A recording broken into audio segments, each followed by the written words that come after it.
Hi, everybody. This is Chris Pies, and this is another classroom for PCA sim racing.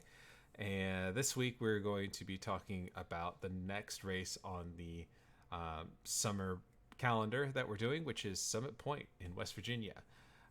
So Summit Point is another one of those old tracks that exists only in the United States.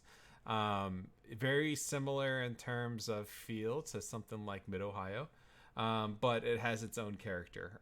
And the things that I will kind of think about Summit Point is, and I'm actually going to bring up the track map if I could do it while talking. But the thing that always strikes me about Summit Point is it's bumpy, and it is kind of got this like bit of a Jekyll and Hyde type feeling to it. So on one hand, you've got this kind of wide open track, which is basically coming out of turn 9 through turn 10. You've got these big long straightaways with this big sweeper, which is turn 10, the last corner. And then turn 1 kind of slows it down, but you got a little bit of a straightaway through turn 3, and then all the way down to turn 4 and turn 5, and then it gets to feeling like an autocross between turn 6, 7, 8, and 9. So you've got these two kind of different feelings on the track. In a fast car like the GT3R, this track goes by really, really quick. We're talking just over a minute in terms of lap time, which is not much more time than something like Lime Rock Park, for instance, which we all know is incredibly fast, and lots of laps. Like I said, very bumpy. We got to understand what we can do to the car to kind of help it out and help it handle the bumps as well as it can. And the normal adage of where, setup doesn't really, it just makes you feel more comfortable in the car. This is one of the exceptions.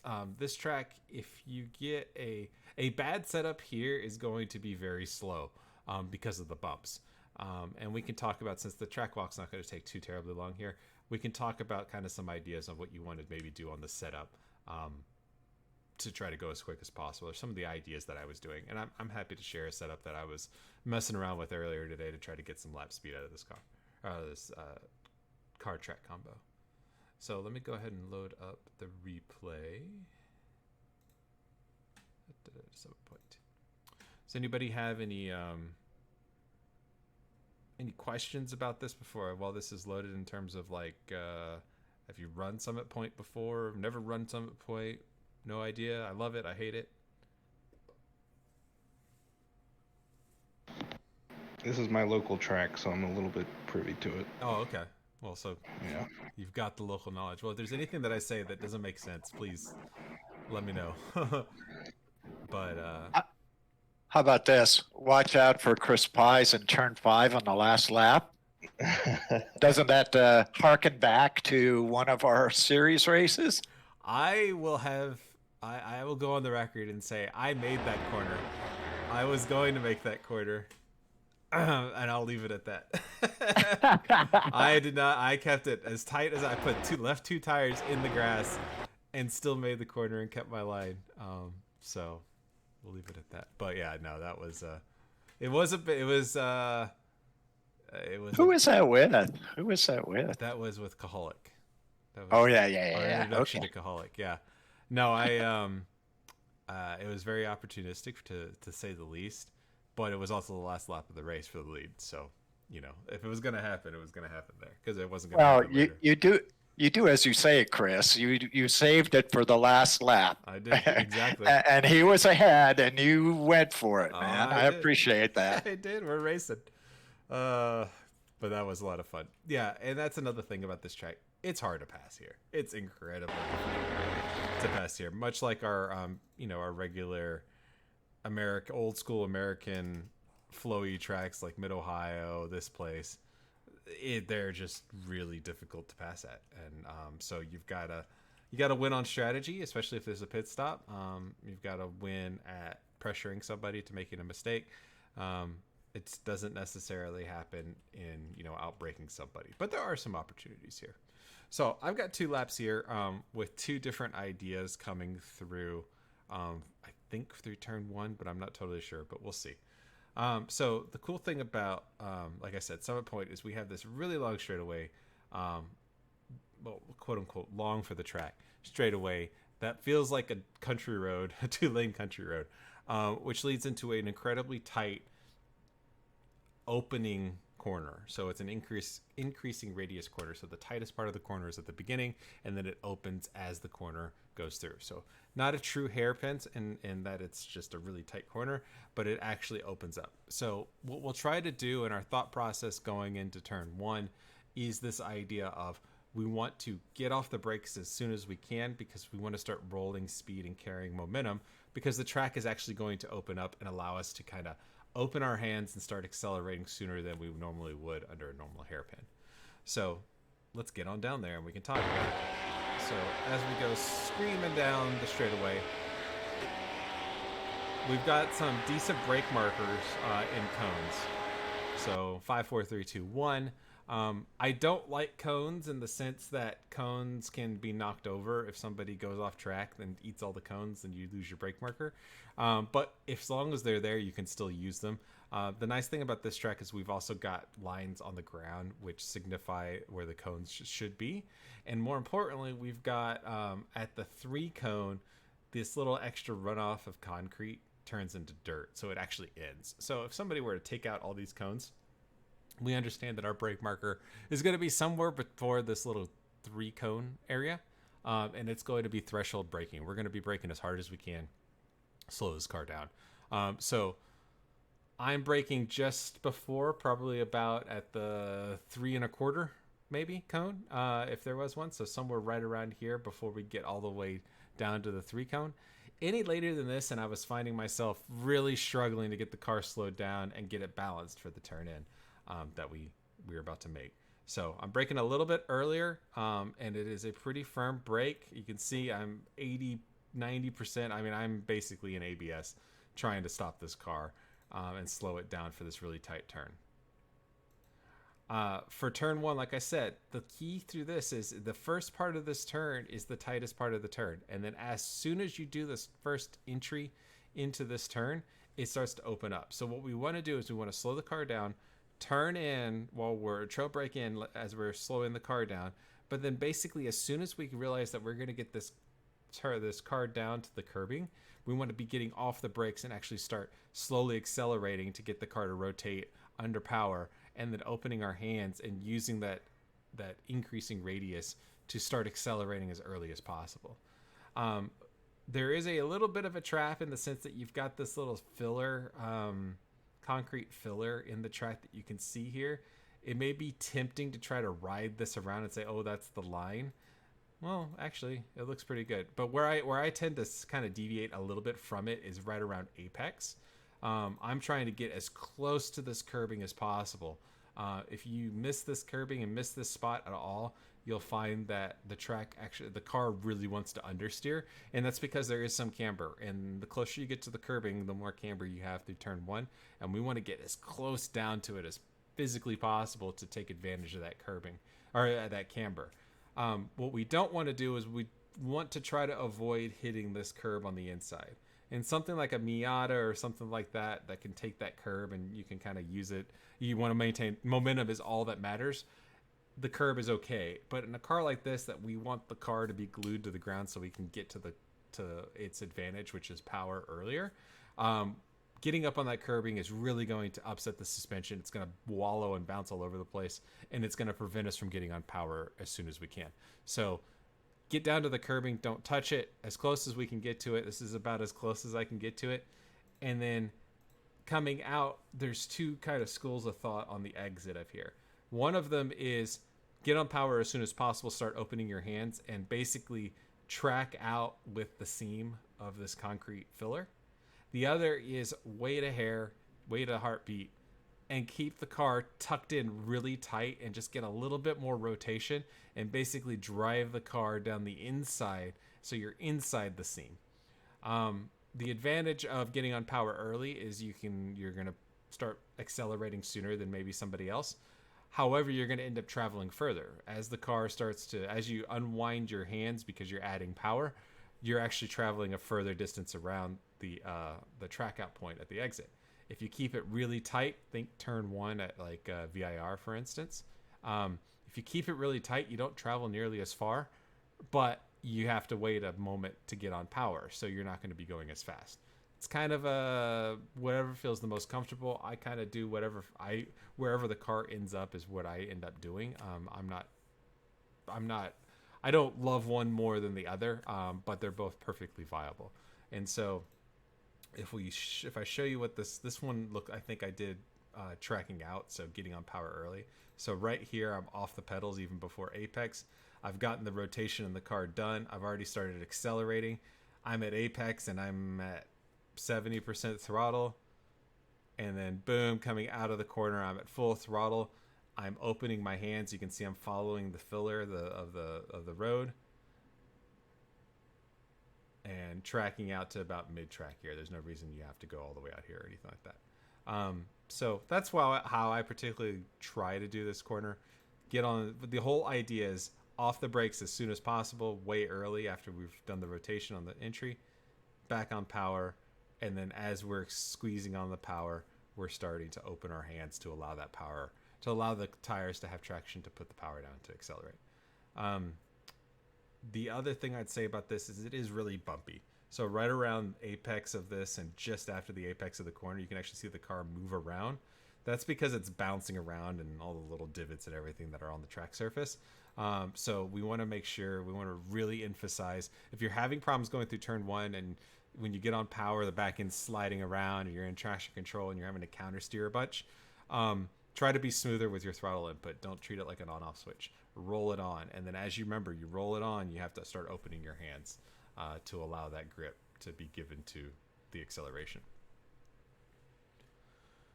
Seeing that we had turn 1 done and we're screaming down to turn, I guess this is turn 2 technically right here, and then 3, 4 is over here.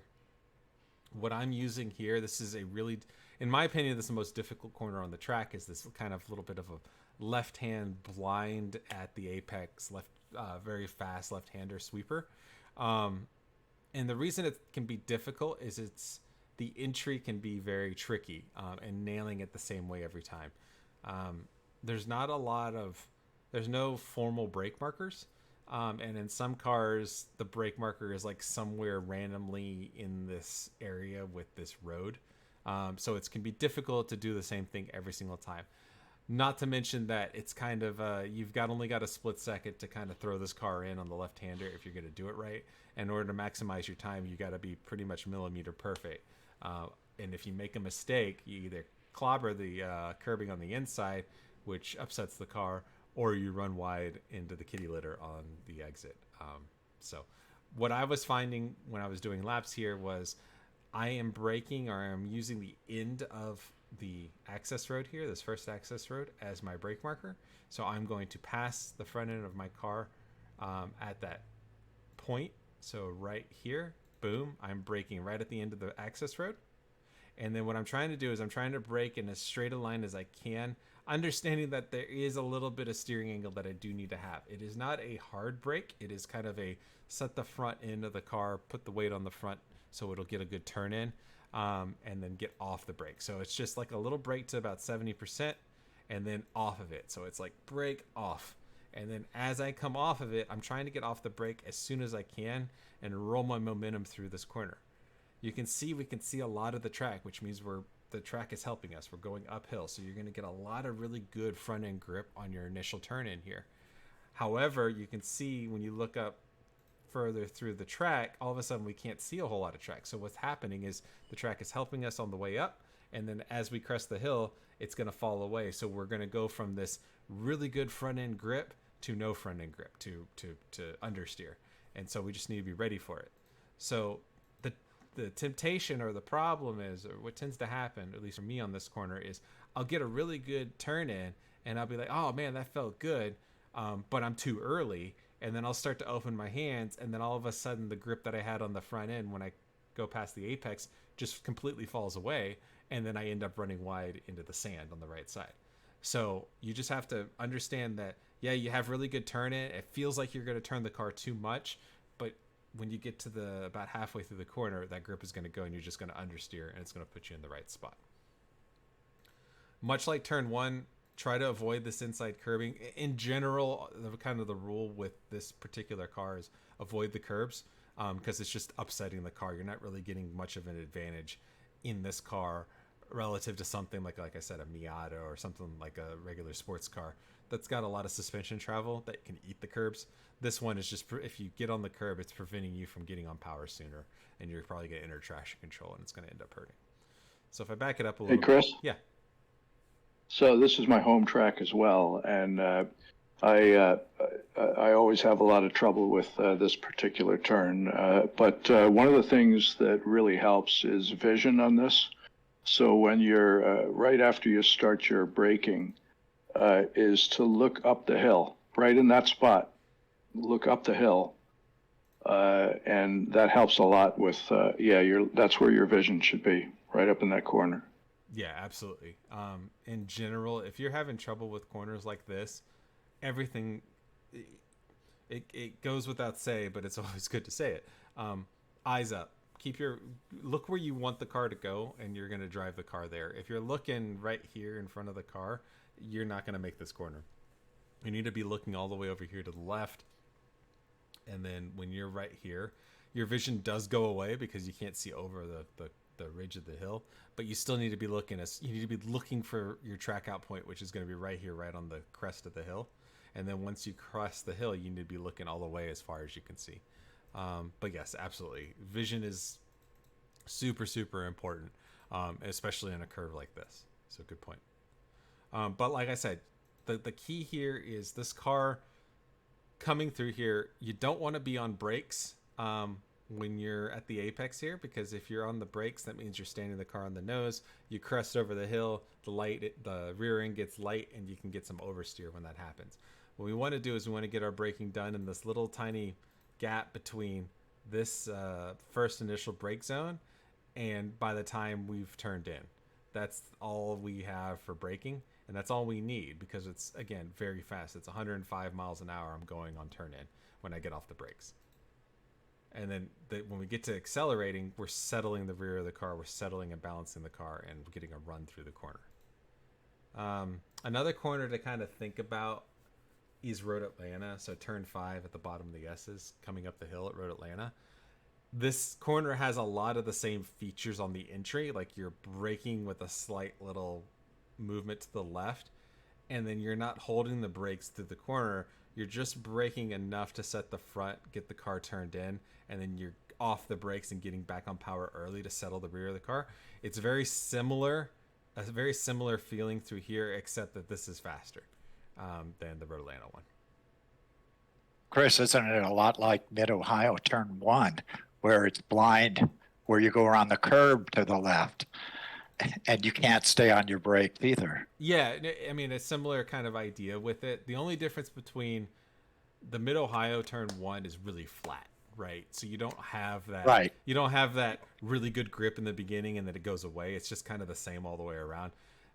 This one, like Road Atlanta, you've got really good grip because you got that compression right at the turn-in point. And then it kind of goes away as you kind of crest. Road Atlanta is obviously you have more grip all the way through than this one. So, but that feeling is kind of that same idea. And it's the speed of Mid-Ohio turn 1 is what you're trying to feel here, is that speed going through.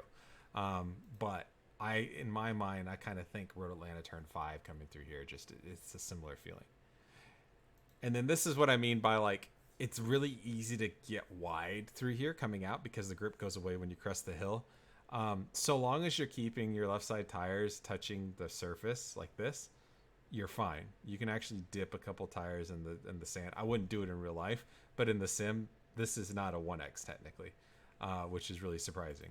So through the race, you'll see like this black mark that'll form right here from the fast guys are dropping their tire because that's technically, they're maximizing the track.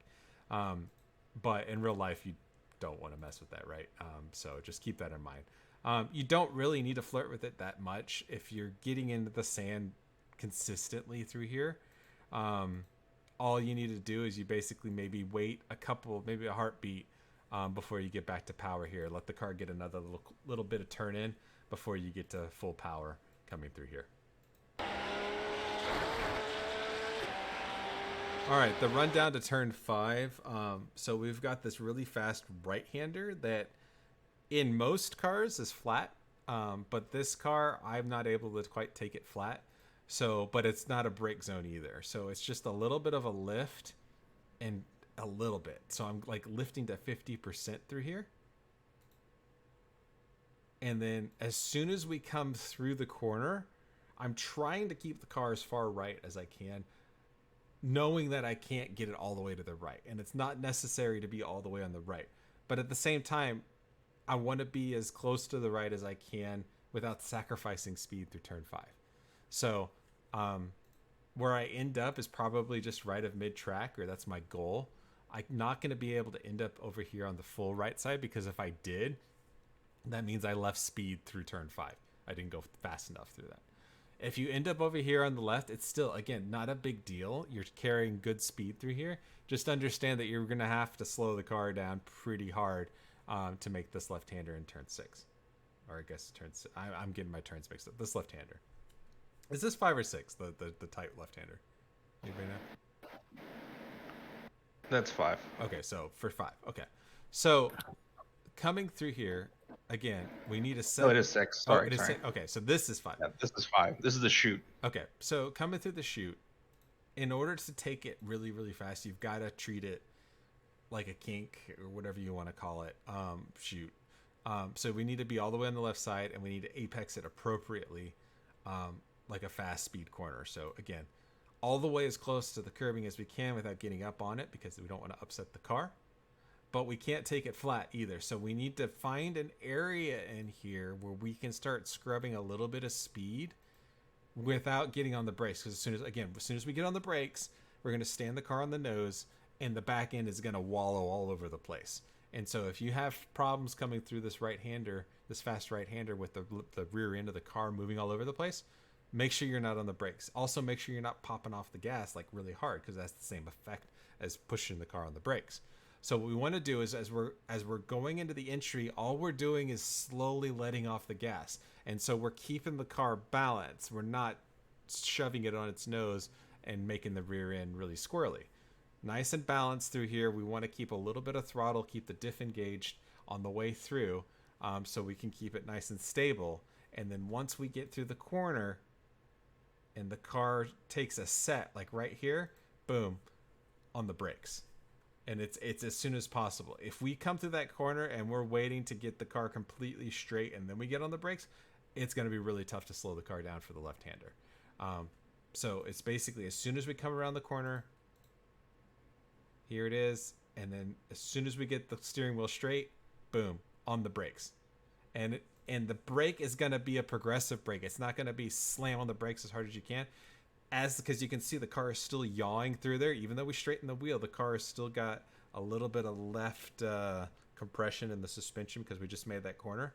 So we can't just slam on the brakes, because if we do, we're going to lose control of the car. Instead, as the car straightens up, when we get the steering wheel straight, we're slowly feeding on the brake pedal to when it finally gets straight, then we're going to be on maximum brake pressure at that point.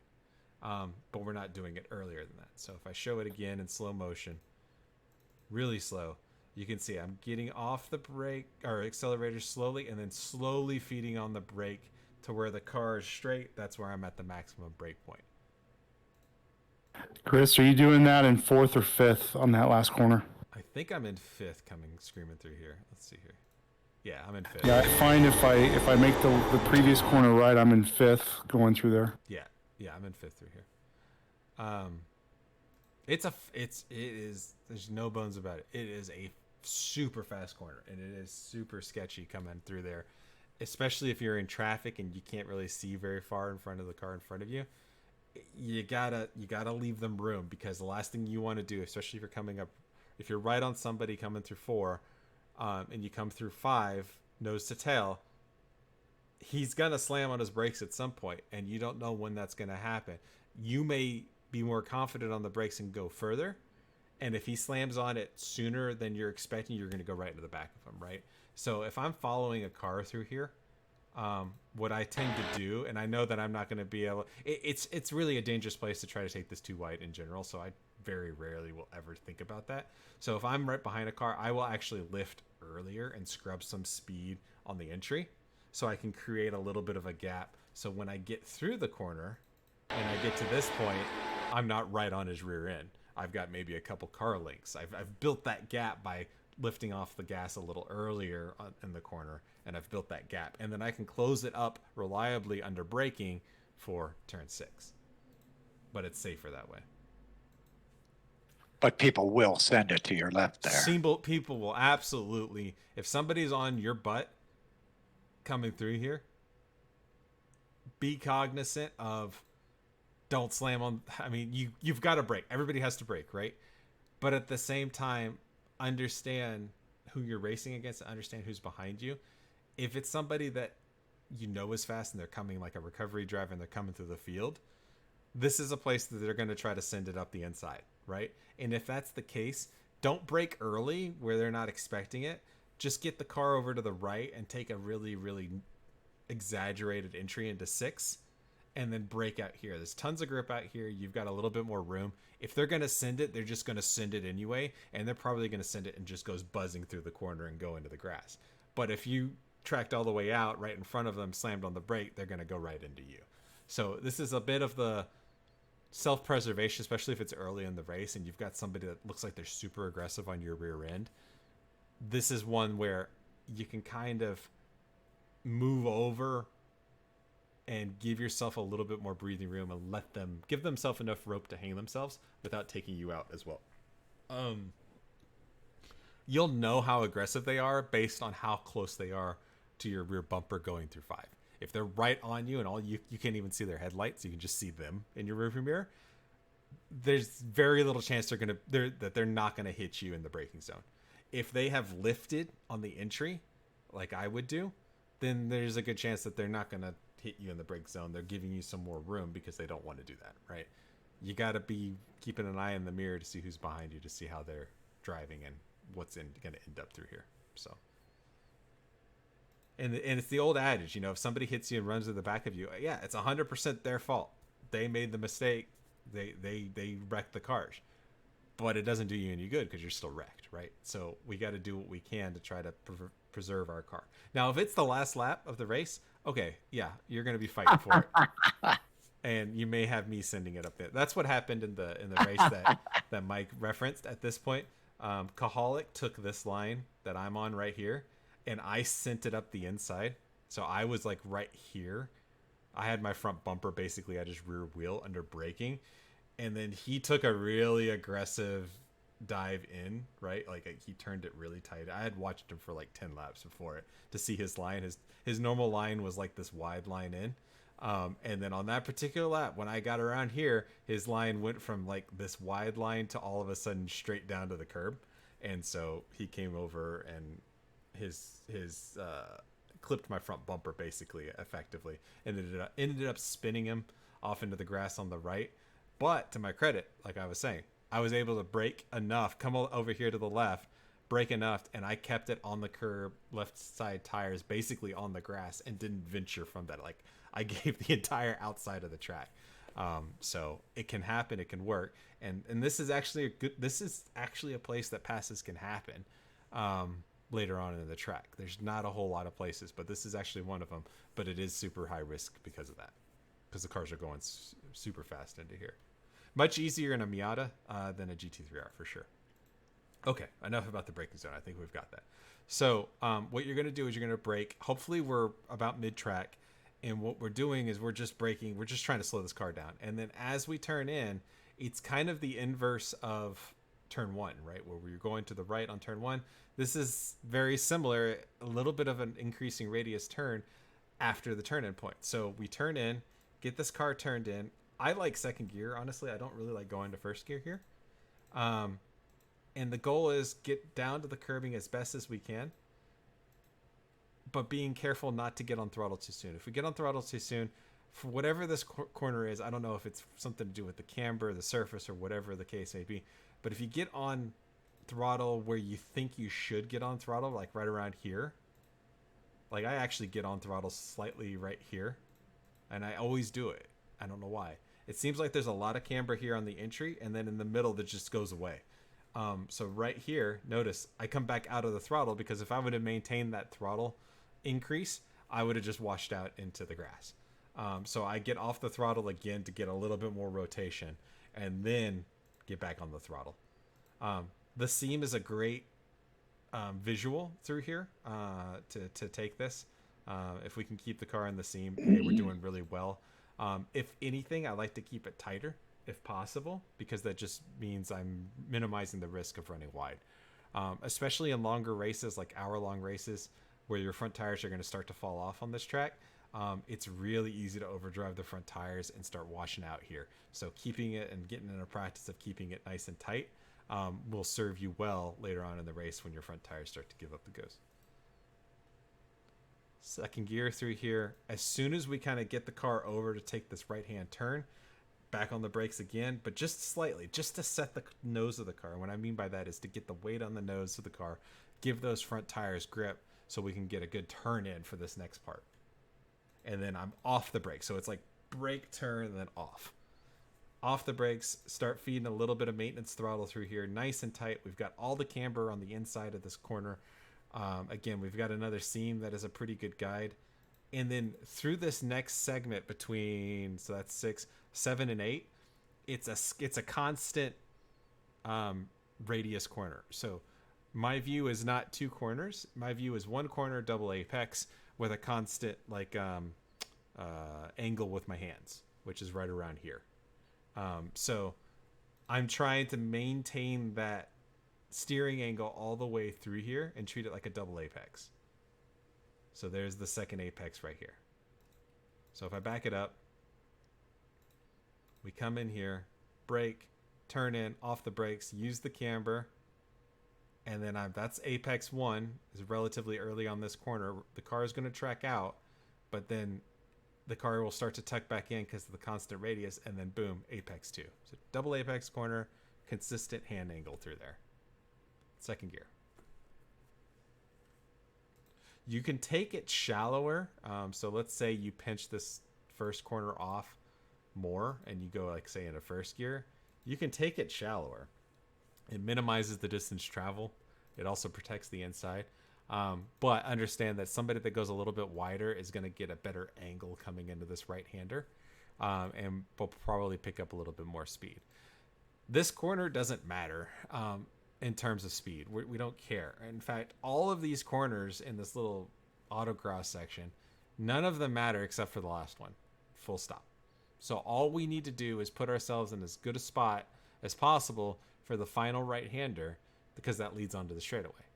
And so every corner preceding that is to set up for that final corner. So whatever we can do to put ourselves on the left side for turn in for that final corner, that's all that matters. And so the best way to do that is to sacrifice this right-hander as best we can. Now we're trying to still maintain speed, right? We don't want to be all the way over here on the right side of the track because we don't need to be. But we also don't want to be over here on the left side of the track because we're going to have to slow down so much to keep the car on the left side. What we want to do is be about mid-track, turn in, I short shift to 4th gear here, and then I'm trying to get the car as close as I can to the left side to set up for this right-hander through here. Because that's the only corner that matters, frankly. And if we do it right, we can get on throttle really early and carry that speed through there coming out. In a Miata, which is what I normally drive here, so that's why I'm trying to learn as well. Basically, at this point, I'm flat in a Miata all the way through, right? If you get the line right. In this car has too much power and will pick up speed too fast to be able to do it. So there's a lot of throttle manipulation and steering as well. Like, so when you go on full throttle with this car, the back end is trying to move around. It's very bumpy. So there's a lot of playing with the steering with the throttle and also steering with your hands, of course, to try to get the right line going through here. The car is dancing a lot.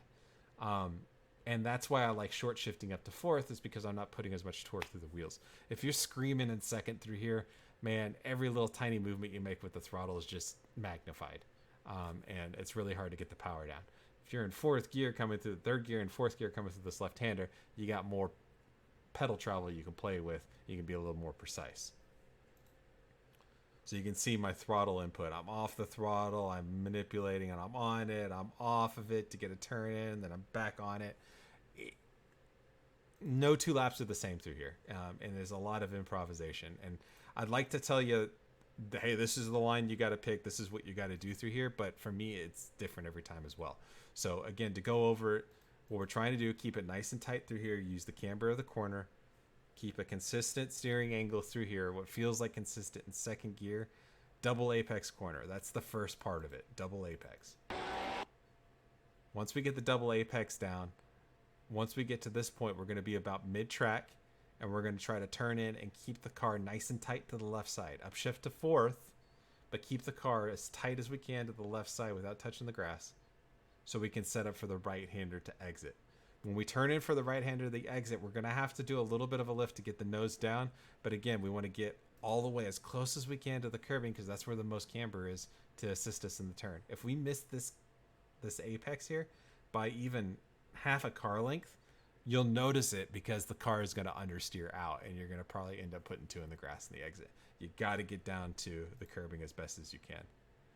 And then on the exit, the car is going to be talking to you. The back end's going to be moving around. It's going to be understeering, oversteering. We just have to manage it with our hands, and open our hands and use all of the track to maintain our momentum coming through here. So you can see I'm going up on the run out curbing, but I'm keeping the throttle pinned. All right. Any question through the technical section? Would you do anything different in a GT4? Yes. Oh, yes. I forgot about you GT4 guys. You guys are driving the right car on here, frankly. The GT3 is too much power. So in the GT4, what's going to happen with the GT4? Well, the thought process is very similar for the GT4 through this section. It's gonna be a double apex. It's the same for every car effectively. The difference is you're gonna be able to get to more power and use more of your throttle than the GT3 drivers are. So when I'm coming through this section right here, and I'm kind of off throttle and on throttle and off throttle, in the GT4, I have a feeling if you get the line right, you can be almost full throttle through here. You may have to play with it a little bit because the car just doesn't have as much grip, but you're going to be able to kind of get to throttle sooner and ride it out, unlike the GT3 cars. But ultimately, the goal, even in the GT3, GT4, Miata, whatever, your goal is to be on the left side of the track right here to set up for the right-hander. And then we want to be able to carry as much speed as we can through here, apexing appropriately and driving through the corner. That's the big goal. And whatever you can do through the earlier corners, the throwaway corners, to get to that position for that final right-hander, that's what matters. Great question, though. Any other questions on that bit? No? Okay. All right. A little bit of a run through here. The only thing I'll say about the bridge here is it's not much of a corner. It's flat out in every car, but it is technically still a corner, right? And so you can kind of fall asleep. The tendency is to kind of fall asleep and just ride along the outside, this left-hand white line all the way around. But you don't have to. That's the long way. Treat it like a corner. You don't want to apex it over here at the grass because it's difficult to get over to the left side of the track to set up for the final corner. But you can drive over the dotted line here and try to create as straight a line as possible. And you're cutting off maybe 20, 40, 30 feet. It's worth a couple hundredths, but nobody does it. So try it when you're trying to get every 10th. Try to do that. Straighten it out a little bit. But the goal is we want to be over here on the left side. This is a traditional right-hand sweeper, very fast. There's no real tricks about it. The only real difficult thing about it is there's no brake zone. There's no markers. You've got the pit entry, but it's huge, so it's hard to get that right. So what I try to do is my visual is what this corner looks like from the cockpit of my car. Pick anything that you can get a hold of. Mine is like this pit entry, but once I've passed like the beginning of the pit entry, that's my brake marker for my turn in. but I don't have like a blade of grass or anything. It's impossible. You can't find anything. But my vision, because to go back to what we were talking about vision earlier, my vision here where I am looking up here through the corner. I'm looking around the corner. That's my vision point. So when that gets to a certain sight picture, that's when I know to brake. That's when I know to turn in. I don't have a specific point here close to the car of where I'm braking, where I'm turning, because that doesn't exist. So sight picture. Make sure you get something that you can latch onto, and make sure you got your eyes up so you can see the corner coming up. But it's just a traditional right-hand corner. We're going to do a little bit of a brake, get off the brake, and it's a firm brake, maybe an 8 pedal, and then immediately we start bleeding off of it, get the turn in done, and then as soon as we get the turn in done, boom, start feeding on the throttle. It's difficult to get this apex perfect every time. Sometimes you'll end up hitting the curbing, which will upset the car, and you'll have to delay your throttle. Sometimes you miss it, like I did, by tire width. Sometimes you nail it. It's not easy. But understand that even I would rather miss it by this much than get up on this curb in this particular car, because I was finding I was still able to be basically full throttle through here and let the aero kind of take over. Use all the run out and get all the way up as close as you can to the sand without touching it, obviously. And then yeah, that's a lap of Summit Point. I'll go up here and show you. I think this one I took turn 1 slightly different to show the second line. I had mentioned 2 different kind of ways through here. Okay, so I inversed it. Okay. So this is the wide line. The first line, so I can actually do this. So the first line, if you recall, looked like this, and it was much tighter. So I turned in, waited, kept it nice and tight, and see how the right side of my car is way on the inside of the seam. And then my track out point, I don't go past mid-track. That's the nice tight line. The other line that I was talking about is get to throttle sooner and let the car run wide. So here we go, nice and similar here, but right here I start picking up throttle a lot sooner. And notice how my car is following the seam as opposed to keeping it tight. I'm able to get to full throttle sooner, but I'm opening my hands, letting the car run to accept that power, and I run all the way to the grass. If we look at in terms of what's the speed differences, let's take this marker here where the grass is starting to come in. So at this point where I am front end is kind of even with it, I'm 93 miles an hour. The other line, I am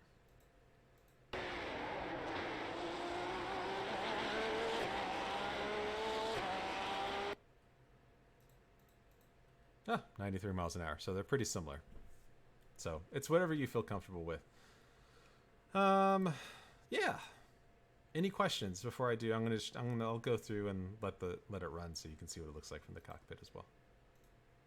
Chris, I find that whenever I'm on any track, I'll have one particular swing thought, if you will, like don't overbrake for turn 1 or something like that. Is there any particular place that you find yourself reminding yourself not to do something or to be sure to do something to make good lap times? Okay, I'm going to give you 2.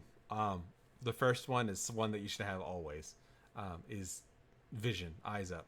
Look through the corner. Look, if you're about to turn in, if you're in the brake zone, you should be looking at the apex. If you're about to turn in for the corner, you should be looking at track out. Always look as far down as you possibly can, because you're going to drive where your car is going to go. So you always look. That goes without saying. In terms of this particular track, the tendency is to overslow the car, and it's a tendency everywhere, but here's particularly because the turn 1 increasing radius corner, the corner's opening up. The tendency is to, I've got a really tight corner, so I've got to slow the car down. And you hold the brake too long and you overslow the car when you could have released the brake and rolled momentum. So get off the brake sooner. Same thing for turn 3, the left-hander going up the hill. Same thing. You got to get off the brake, let the car settle, and take a set, and get back on throttle to keep it stable. If you over brake through there, you're going to, one, be slow, and two, the car is actually going to be more unstable than it would be otherwise. Going into the really technical section, that tight right-hander, the double apex right-hander, the only way the double apex works at that consistent steering angle is you get off the brakes and you roll momentum through there. If you stay on the brakes too long, you're going to be really tight, and if you hold that steering angle, you're going to end up turning in way too soon. So you're going to have to open your hands and then turn again. So you'll have two turns. If you keep your momentum up, you can just hold that angle and it'll double apex those two corners like that. So that's the swing thought, is get off the brakes. Brake, then get off of them as soon as you can to roll momentum through the corner. Thank you. Yep. All right. So let's talk. Well, I'll roll it through and I will talk about what I'm thinking. We're going to do 2 laps. I'm going to do one where I say all the points, kind of what I've done before. I'm going to turn the mic down though, because it gets loud. And then the second one I'm actually going to say where my eyes are looking, where my vision should be. So we'll do that. 2 laps. All right. So screaming down the front, we're going to be looking for that brake marker, which is going to be the 3 cone or the end of the concrete where it meets the grass just before that. So there we go. Brake. Nice kind of late apex, back on throttle, roll the speed through there. Keep it nice and tight if we're taking that inside, that tight angle. We're going to brake just after the access road. Boom, down to 4th. Back on throttle, roll the speed through. Up to 5th. Slowly start releasing the throttle through here, and then slowly add brake, hard brake. Down to 2nd. I went to 1st on that particular one, but I was liking 2nd. 2nd through here, double apex corner. There's 1 apex, 2 apex, consistent. Upshift to 4th. I didn't do it here, but that's what I was liking. Nice and wide. Man, this track comes so fast, it's hard to even talk through it. Brake somewhere at the pit entry, off the brake, roll the speed through, back on throttle. Okay, so let's talk about vision this time. So at this point, I'm looking for my brake marker all the way down there. Way down there. At this point, I'm starting to look at the apex at this point. So I'm braking, looking at the apex. Now I'm looking for track out. There's track out. Looking for it. Go, go, go, go, go. I'm looking way up, way up. At this point, I'm searching for the brake zone of the next one. There it is. There's the brake zone. At this point, I'm looking towards the apex. So I'm apex. I can't see anything, but I'm still looking as far as I can. Cresting the hill, I'm looking for the apex at turn 5. There's the apex. I'm looking for track out. Looking for the brake zone. Looking for the apex. Looking for track out. Looking for the brake zone. Looking through the apex. Looking at track out. Looking for the second apex at this point. Looking for the next apex around the corner. I'm looking for my final apex all the way up the hill. Looking for track out. Looking for the brake marker, which is going to be the pit entry. There it is. Looking at apex. Looking at track out. That's how early I am looking through the track the whole way through. Everything that is up close to me, brake markers, actual apexes when I'm getting to the apex, that's all driving in my peripheral vision. The focus of my vision is always a step, in some cases 2 steps, further than what my car is doing right now. And that does 2 things. One, it makes everything slower because the further down the track you look, the more field of view you have, so everything is slower. And 2, it also helps me see things that might be happening. Smoke in the distance, a car stopped, picking up yellow flags, things like that. It enables me to see problems before I'm right up on top of them. So vision, vision, vision. That's like the most important thing in racing is your vision. You got to look. And the faster the car, the further you need to look. But yeah, that's kind of what I'm thinking about when I'm seeing vision. Any questions? Hearing none. Cool. We've got a couple more minutes, like 10 more minutes. But one of the things I wanted to say, I had alluded to it before at the beginning of this. Setup matters a lot here, much more than potentially other tracks. And so let's talk about the setup and what this car is doing. When I first started running laps here, I actually loaded a setup that I had for Road Atlanta because I was thinking, they're pretty similar tracks, tight tracks, one big long straightaway. what I've developed for Road Atlanta is probably very similar to something that could help here. That's not the case, and the reason is because of the bumps.